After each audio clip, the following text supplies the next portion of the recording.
Chant 12. Chant 12, 23, 24. Jésus leur répondit, l'heure est venue où le Fils de l'homme doit être glorifié. Amen. Ce verset-là, je suis sûr que tu le lis, mais tu ne l'as pas encore médité. Amen. Je suis sûr que tu le connais, mais tu n'étais pas encore assis devant ta Bible pour méditer réellement. Et le verset est un verset excitant. Praise God. Si tu te réveilles le matin, et le Saint-Esprit te dit en vérité, l'heure est venue où je vais te glorifier. C'est ça que tu vas proclamer partout, déclarer. L'heure de ma glorification est arrivée. Ce qui est vrai, que quand Dieu parle, il le fait. Parce que Dieu est intègre. Amen. Il ne change pas. La Bible dit Dieu n'est pas un homme pour mentir, ni le fils d'un homme pour se repentir. L'homme, c'est la nature de l'homme est caractérisée par le mensonge. Amen. Mais la nature de Dieu est caractérisée par l'intégrité.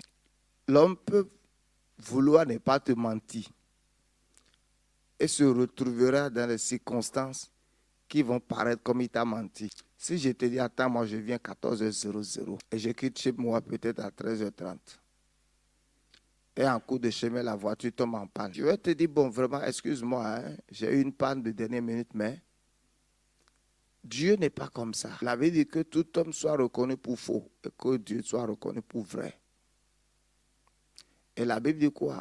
Il a juré à David, il dit, mentirai-je à David. Verset 24. En vérité, je vous le dis, si le grain de blé, hier je voulais faire une vidéo, mais je n'avais pas eu assez de temps. Parce que j'avais estimé que je voulais faire une vidéo sur ce verset. Il dit, si le grain de blé qui est tombé en terre ne meurt, il reste seul. Amen. J'ai vu certains de mes cocos que j'avais plantés qui avaient déjà dépassé ma taille. Amen. Et quand j'ai regardé, et j'ai vu que c'était seulement un coco, une noix de coco que j'ai planté. Un coco normal coûte 150 ou 200. Amen.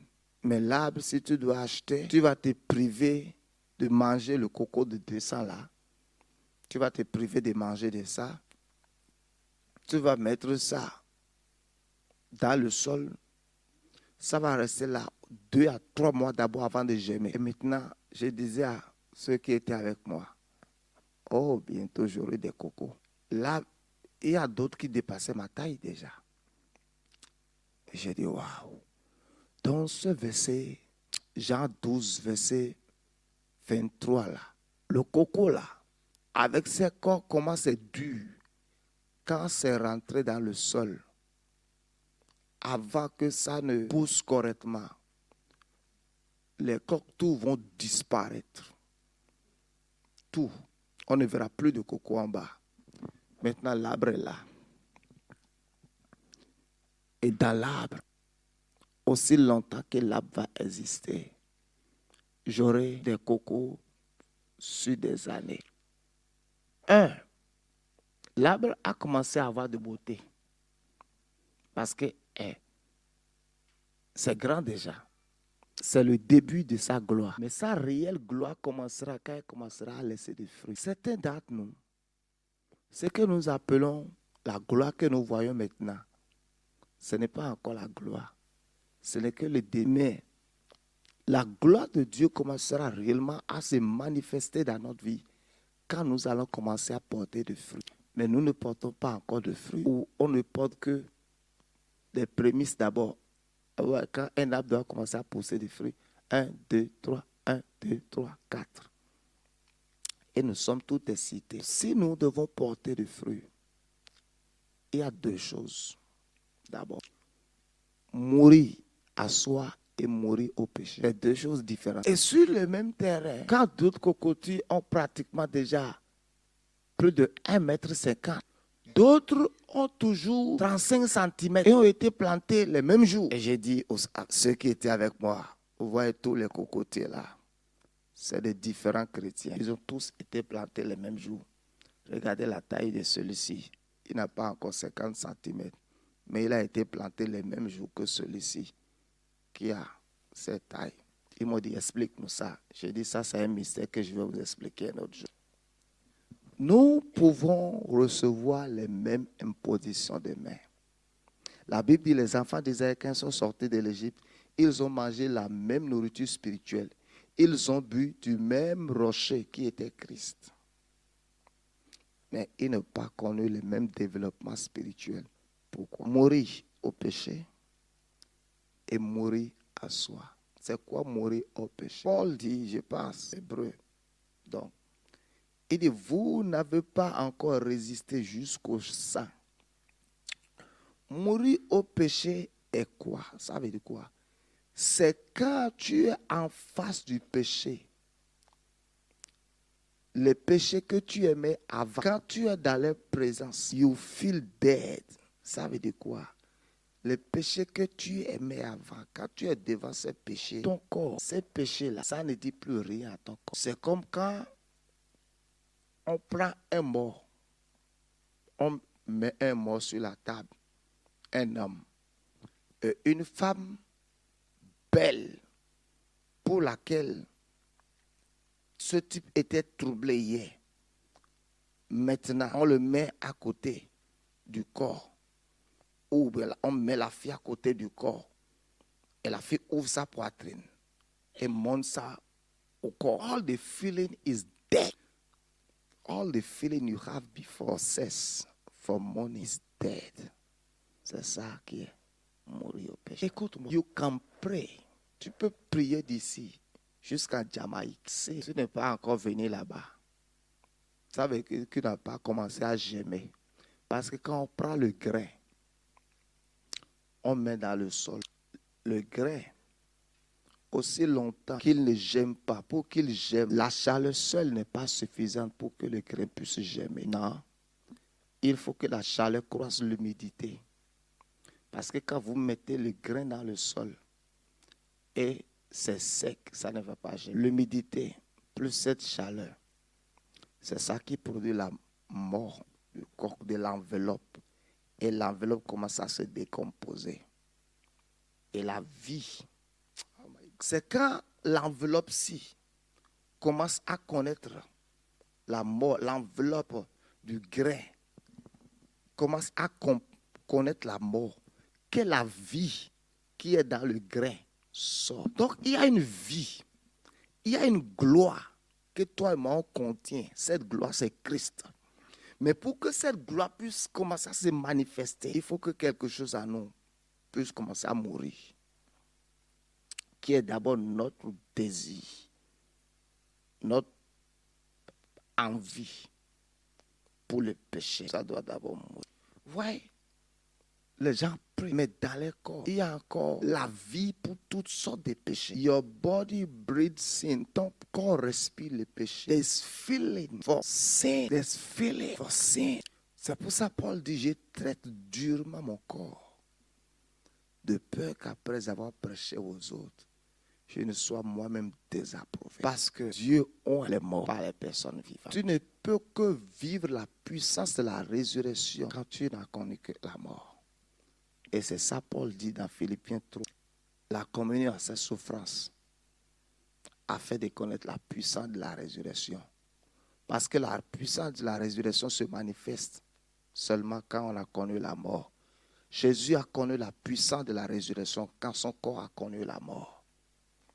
Donc toi aussi, si tu veux connaître la puissance de la résurrection, Paul dit, offrez vos corps comme un sacrifice vivant. Quand le sacrifice est déposé sur l'autel, ça veut dire que le sacrifice a été égorgé, vidé de toute vie naturelle. Et c'est quand le sacrifice est déposé sur l'autel que le feu tombe sur le sacrifice. Mourir au péché. Oh, sin, l'appétit pour le péché, tu perds ça. Est-ce que tu sais qu'il peut y arriver certaines périodes de ta vie où ton appétit pour le péché est élevé. Hein? Ah, you are doing spiritual. Hein? Hein? Ok. On dit qu'il a vraiment d'appétit ces temps-ci. Hein? Et on dit, ah, pourquoi? Il dit, j'avais fait un traitement là, j'avais pris de la vitamine. Donc, les vitamines ont commencé à marcher et la personne a d'appétit. Quand ton appétit pour le péché commence à start to increase, ça veut dire qu'il y a quelque chose d'étrange qui est rentré en nous. En toi. Quand tu commences à jeûner, premier jour, tu as toujours un peu d'appétit pour la nourriture dans la journée. Deuxième jour. Mais après un certain moment, your focus, la façon dont tu étais focalisé sur la nourriture avant, ça te quitte. Donc même tu trouves la nourriture dans la journée. It didn't mean anything to you. Tu sais pourquoi? Parce que quelque chose en toi a commencé à mourir. Quelque chose qui était en vie avant, qui voulait te troubler, a commencé à mourir. Et pour connaître la gloire, maintenir la gloire et continuer avec la gloire, on doit simplement maintenir notre corps assujetti et mourir vis-à-vis du péché. Ou les péchés qui troublaient ton corps avant, you see there, it didn't mean anything to you again. Ça c'est mourir au péché. Praise God. Non, il faut acheter 1 kilo d'haricots. Achète de n'importe quelle chose où la chose reste comme une sémence que tu conserves chez toi pendant longtemps, où ça devient une sémence que tu plantes. Écoute-moi, n'importe quelle sémence que tu plantes te garantit plusieurs générations de moissons. Amen. Bientôt j'aurai des cocos. Yes. Et je ne vais plus acheter des cocos par la grâce de Dieu. Amen. Et j'avais dit à plusieurs personnes quand j'ai planté des cocos, venez, on va planter des cocos, mais ils n'ont pas pris ça au sérieux. Mais quand je vais commencer à avoir mes cocos, je vais les amener là-bas. Ils vont regarder, 1, 2, 3, 20, 30 cocos. Ils vont dire, papa, tu es vie pour Jésus. Certains d'entre nous n'ont pas planté nos vies, ou nos vies sont plantées dans des sachets de 50 francs. C'est pour ça que notre croissance n'a pas dépassé un certain niveau. Nos vies sont comme des plantes plantées dans un sachet de 50 francs. On se balade avec ça. On n'a pas planté nos vies. Tu n'as pas planté ta vie. Quand tu plantes ta vie, plusieurs choses ne te diront rien. L'arbre planté est exposé au soleil. L'arbre planté est exposé à la pluie. L'arbre planté est exposé au vent.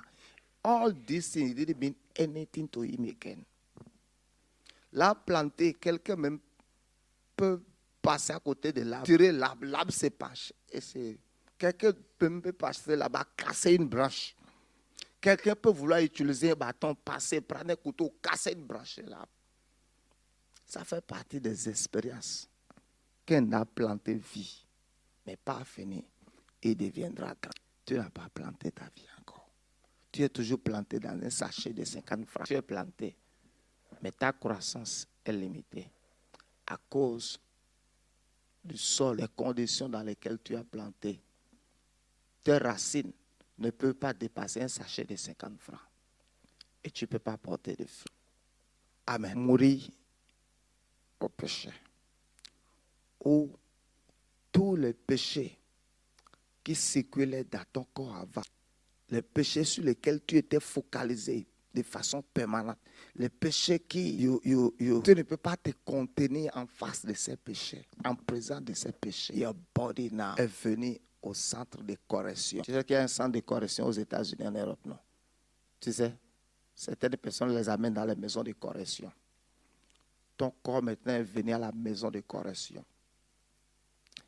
Et on commence à corriger beaucoup de choses dedans par le feu de la puissance de Dieu. Maintenant, avant, quand tu es en face de ces péchés, tu dois dire au nom de Jésus, oh, marababa. Maintenant, you see there, it means anything to you again. Anything. You feel dead in your body. La deuxième mort, c'est mourir à soi, qui est now the anger. La colère en toi is destroyed. 2. L'orgueil en toi is destroyed. Mourir à soi, ta personnalité que tu pensais avoir. Il y a plusieurs choses qui ne te disent plus rien. Les hangars, la façon dont facilement tu te mets en colère is dead now. La façon dont tu réagissais à cause de ta personnalité. Quand moins de choses par contre de ta personnalité, dead now is dead. Il y a beaucoup de choses maintenant, tu ris. Tu ne réagis plus. Tu vois, tu peux commencer à mourir vis-à-vis du péché. Tu vois, certains péchés, ça ne te dit plus rien. Mais il y a encore l'autre côté de personnalité. Ça, c'est quelque chose qu'on ne tue pas de la même manière on tue les autres. Tu sais, on ne tue pas le porc en l'égorgeant. Quand on veut tuer le porc, on ne prend pas le couteau pour l'égorger comme on tue le bœuf. Si tu l'égorges comme ça et tu le laisses, il faut courir. Il faut courir. Tu dis quoi? Il faut courir. N'attends pas. Sois en train de courir. Sois en train de courir seulement. On prend le couteau pointu. Il enfonce le couteau quelque part ici. Et j'ai dit pourquoi? Ils disent on tue le porc en envoyant le couteau pour que ça aille directement dans son cœur. C'est comme ça qu'il tue le porc. Donc, vous l'égorgez comme ça, le sang sort, mais il est en vie. Aussi longtemps que le couteau n'est pas allé dans son moi. Notre moi. C'est à cause de notre moi. Habille pas de l'orgueil. L'orgueil. C'est à cause de ça que les gens ne sont pas plantés. Moi, comment on va me planter? Là, non. Un arbre, on le plante sur le portage. On le plante dans la brousse. On peut l'acheter en ville et le planter au village. Ou bien, sa destinée, ce n'est pas pour dire qu'on m'a planté sur le portail, on a planté les autres en ville, moi on m'a planté en ville. Sa destinée, c'est pour porter des fruits. Fini. Oui. Quand tu vas commencer à mourir en toi-même, mourir à soi, pride, l'orgueil, anger, les deux choses. Naturellement, c'est l'orgueil en nous qui génère une certaine colère. Vous voyez Jean 8, verset 23 là. Dieu a commencé à me donner ce verset maintenant. Il y a plus de 6 ans. Et je l'ai lu comme toi. Mais quand j'ai commencé à méditer là-dessus, I discover I was still alive. Why? Ma réaction vis-à-vis de certaines choses était toute autre chose. I said, Lord. Et quand j'ai commencé à comprendre ce verset, ma manière de penser a commencé à changer. J'ai dit, oh my God, telle chose. Je n'aurais même pas dû réagir. J'aurais dû rester calme comme un mort. Et laisser les temps. Parce que dans la vie, le facteur qu'on ne peut pas négliger là, les temps parlent toujours. Il n'y a pas de gloire sans humilité et abaissement. Amen. Vous savez, le Seigneur m'a tellement parlé dans ma vie que... Et une des choses est celle-ci. Ne cherche pas une gloire humaine. Beaucoup d'entre nous, we are hungry. On a faim de la gloire humaine. Tu sais ce qu'on appelle une gloire humaine? On explique comment je vais expliquer. Laissez-moi illustrer ça de la sorte. Si Mirinda vient à l'église maintenant aujourd'hui, et les gens disent que, oh, de toute façon, tu as teinté tes cheveux là. C'est joli, hein? C'est ceci, hein? C'est cela, hein? Ta coiffure. Et Mariné à côté, on n'a pas fait de compliments sur sa perruque. L'après-midi, elle enlève la perruque et va se coiffer comme Mirinda. Pour se teindre ses cheveux comme Mirinda. Maintenant, elle vient à l'église aussi, personne ne calcule pas ses cheveux. Elle va se sentir frustrée.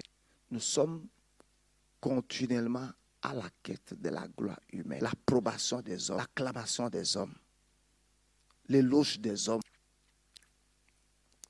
Jésus a dit, quand j'ai trouvé ce verset l'année ou l'année dernière, il dit, malheur à vous quand tous les hommes diront du bien de vous. Je vous assure devant Dieu, I don't care today.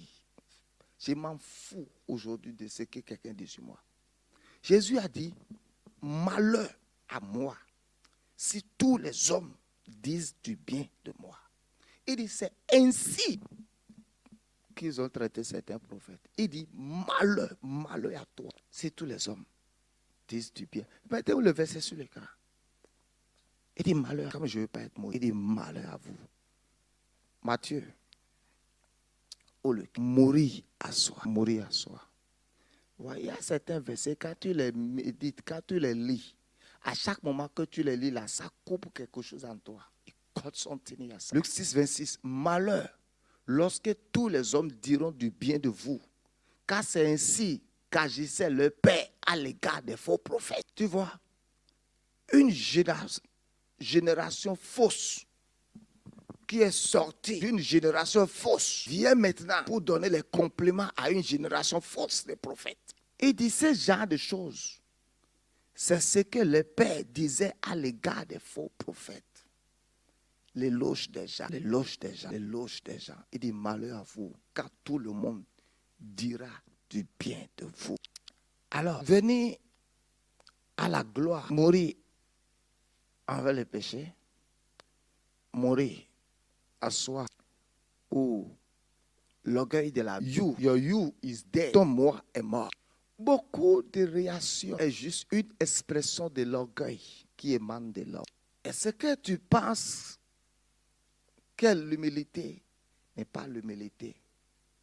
Jusqu'à ce que tu touches et tu vas voir l'orgueil va exploser de la personne. Quelqu'un posait la question de savoir si lui il est orgueilleux. Et je n'ai pas donné la réponse. Et son voisin a dit, mais tu es orgueilleux. Il dit comment? Il dit, tu te rappelles l'autre jour comment tu t'es introduit aux gens? C'est l'orgueil.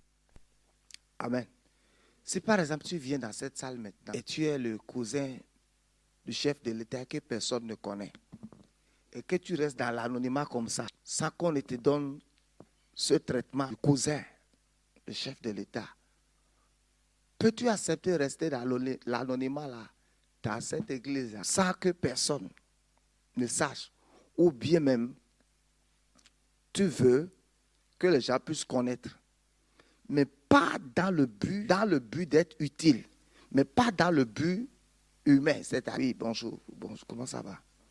Moi, c'est Eric Talon. Ah, comment ça va, Eric Talon? Donc, vous connaissez le chef? Oui, c'est mon grand frère. Tu vois, you feel like, le fait que tu t'es introduit comme ça là, il y a un certain respect qu'on doit te donner. Feel like. Maintenant, aussi longtemps qu'on ne t'a pas encore reconnu pour ça, you feel like, tu sens comme si on t'a diminué. Ce que ça qu'on te diminue là, c'est you. Ton moi. C'est ton moi. Je dis, oh, Harold, hey, va dans mon bureau, amène mon.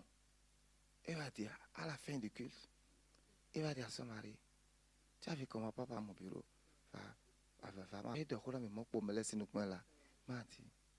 you say, hey, okay. If you are my daughter, comment je vais dire, Harold, s'il te plaît, va dans mon bureau, pardon.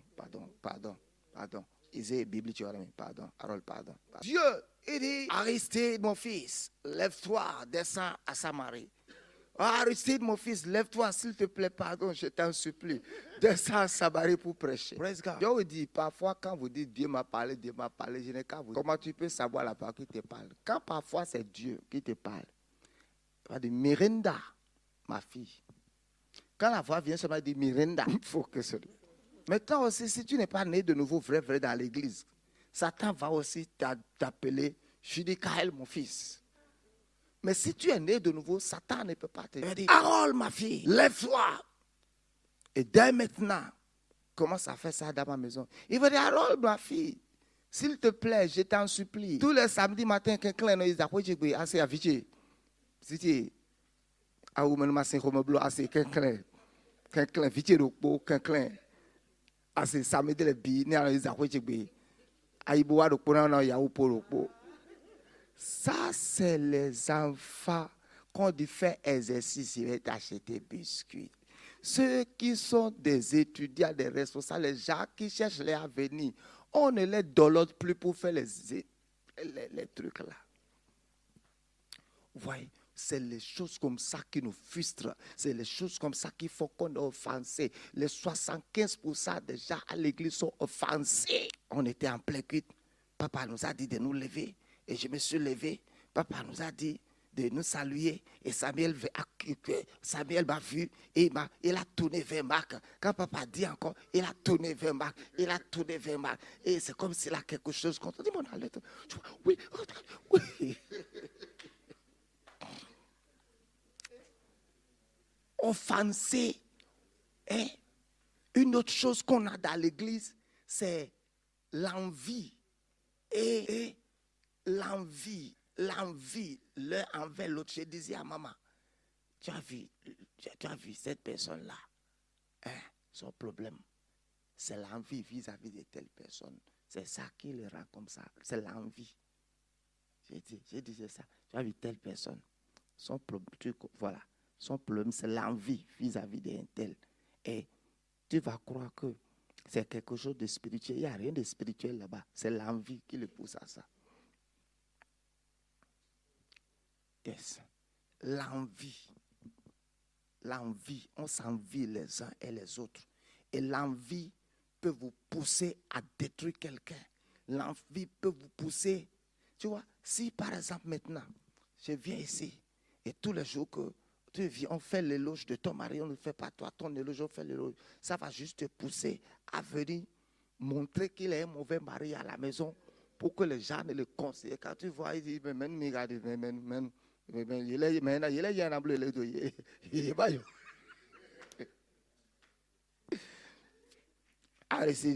et moi, je finis avec de l'eau que à sous d'agbe, tout d'agbe, à ma caroua, à ma taille, exemple de tout. Tu vois,